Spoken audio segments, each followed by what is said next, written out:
Governor Kathy Hochul is making an economic development announcement for New York State. Let's listen in. Those who came to celebrate with us, I want to personally thank the hundreds of elected officials, community leaders, financial partners, architects, engineers, consultants, and talented tradespeople who made this dream a reality. I see you all, and I thank you all. We look forward to the next step of companies, life science specialists, nonprofits, and restaurants moving into this gorgeous new building with all their jobs. Today, we focus on the state of New York to thank the Regional Economic Development Council for an early and important grant that jump-started this project. This allowed us to create Tasty as a purpose-built life science center that is all the more critical for health research and medical inventions, as we have all learned over the last 2 years. In the world of life sciences, there's often the discussion of an ecosystem. Welcome to our ecosystem. Out of every window in this building, we have talent and brains and creativity.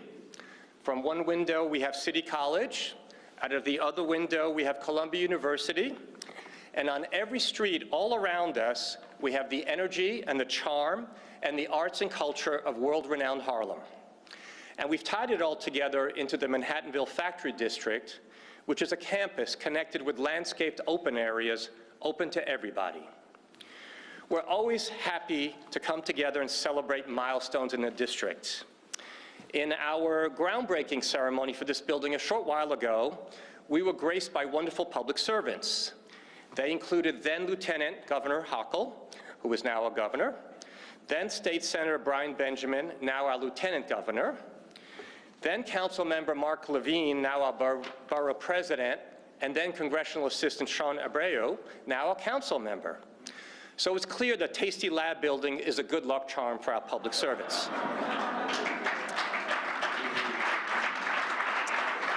At the next Tasty event, we look forward to welcoming all of you back in even higher offices. But right now, let me introduce our wonderful governor. Kathy Hochul has had an illustrious career in public service, starting from her local town board to the Erie County clerk, to a member of Congress, to lieutenant governor. For 6 years as lieutenant governor, she led the administration's economic development and job creation efforts across the state. And that's why we're so grateful to her today. She's had the foresight and the courage to champion projects like Tasty while taking on larger challenges and confronting the pandemic head-on. And she's presented a bold vision for economic recovery in the state with historic levels of investments with a focus on building back better and more inclusively. The governor was born and raised in Buffalo, but she's always welcome in Harlem. I give you Governor Hochul.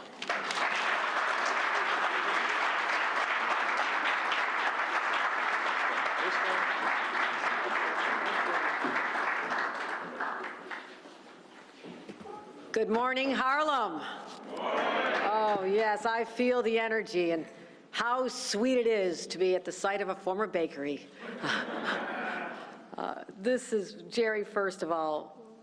Yes, I remember the ribbon cutting, or I'm sorry, the groundbreaking among the 55,000 I did, I think, in the 6 years, and it was great. And I had a chance to hang out with the young, energetic superstar of Harlem, the brand new Senator Brian Benjamin at the time, and the other leaders you mentioned, Mark Levine, and people who were here. I'm sure Gail Brewer was there as Borough President. I guarantee Big Gail was there because Gail is everywhere, and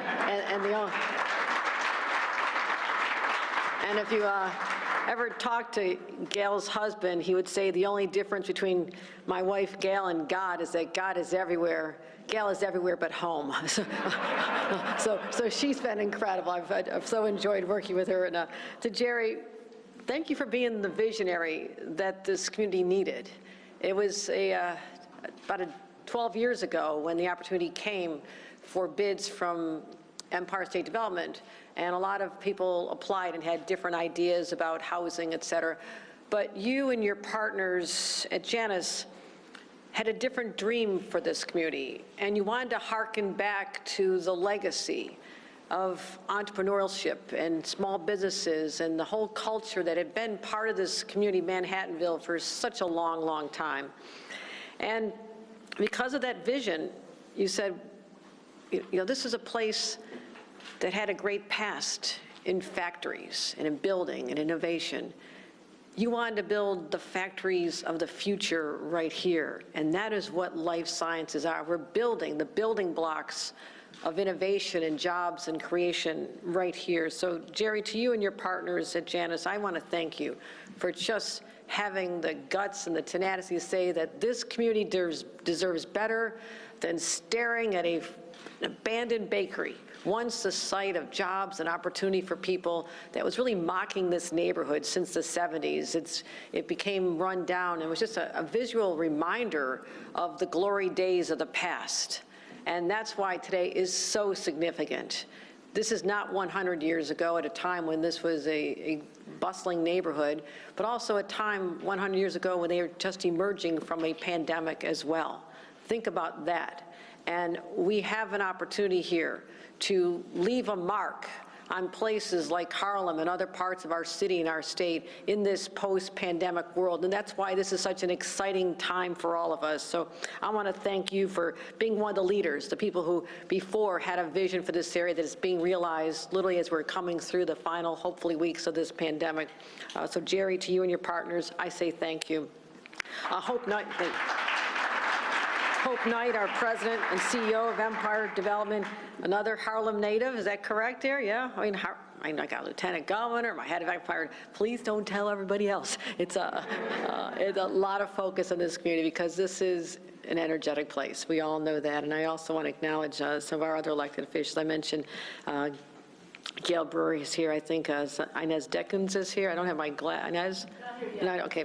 I'm sure she's on her way. And Cordell Clear is here. Our new senator, Mark Levine, I believe, is on his way as well. Must be a lot of traffic out there today, right? Oh, Mark's here. Okay. Hey, and I came down from Albany in less time it takes you to go a few blocks there. But I just want to say I was up at the crack of dawn, so I would not be late for this event. But that's all right. I'm not going to judge anybody. I'm not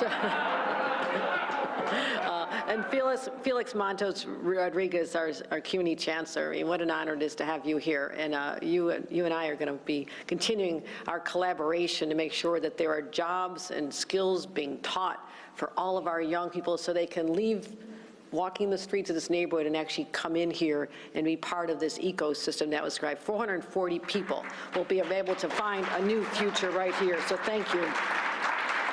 And Kathy Wild, our president and CEO of the Partnership for New York City, I mean, she is at every single significant event because the partnership has been driving this. And I want to thank her for her work on the Regional Economic Development Council with me for these many, many years.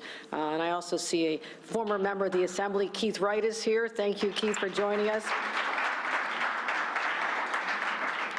So yes, it was 2 years ago. It was a lovely May Day.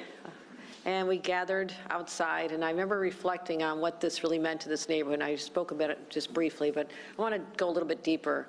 I wanted this building, this site, to be a place where children who grew up here, who did not think they had a better future, to imagine themselves being inside here. What it would be like if I somehow could be part of that dynamic place where people are innovating and coming up with cures for the next pandemic and talking about how we can think about life sciences in a way that creates an economy, yes, of course, creates good jobs, but also, as we saw during this pandemic, how much we rely on the brilliance of doctors and researchers and scientists coming together to help us get through a pandemic that took down so many of our friends and neighbors. That is the importance of the work that'll go on here. And I want every child born in Harlem, in our neighboring communities, to see this building as a place of opportunity for them. That's what this is about. This is not about the adults in this room today. This is about the next generation of kids who are going to walk by. Their mom's going to push them by in a stroller, and they're going to see this when they're in kindergarten. They're going to see this when they're in high school, and they say, I want to be part of that. That's what excites me about projects like these that I want to have all over the state of New York, in neighborhoods like this, that are so beautifully diverse and have a sense of history and culture and a very cool vibe. I want people to know that you do not leave this neighborhood. You leave your talents here. Bring your talents and your optimism and that sense of confidence and the swagger we have when you grow up in a place as cool as Harlem. I want that to be harnessed in buildings like this and in this community. So I'm going to continue our state investments in this. And this is an 11-story, 350,000 square foot, $700 million, that wasn't all state dollars, $700 million LEED certified building specifically to support the growth of the life sciences sector. And I was proud that we invested $10 million from our Regional Economic Development Council from the very beginning. And we're going to be manufacturing and coming up with ideas and commercializing, as well as embedding the educational users right here. And we have tremendous, tremendous possibility here with the people we're working with. And I want to mention, Columbia University, the business school, the science center, the med school, all right here, part of this system. New York Structural Biology Center, the City College of New York and CUNY Center for Discovery and Innovation, and our Advanced Science Research Center. It's all happening right here. I mean, this is incredible. You think about every one of these powerful institutions all coming together right here. That is another unique facet of this, and it's happening here as a model for other communities and other parts of our state, and that is what is so special about this. And we're going to continue being laser focused on creating the STEM jobs, the opportunities, the education, starting at the youngest age. And there's programs like Girls Who Code, where I see that program. I've been to more graduations. I still don't understand what they're doing, but they look really smart when they're all done with their training. And that is what I think is so special about this, that little girls growing up here can someday perhaps walk through here wearing a lab coat and a name tag and being part of a system that is solving the future challenges in healthcare.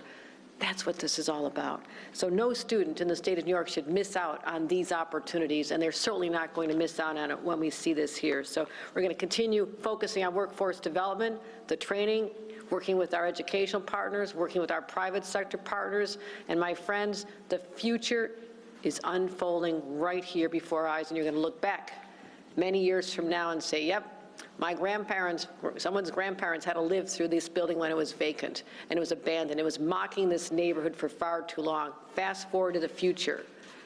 The children born here today are going to assume that this place has always been so vibrant, and everyone here made this happen. Thank you for giving this community hope, and I thank you for being part of this.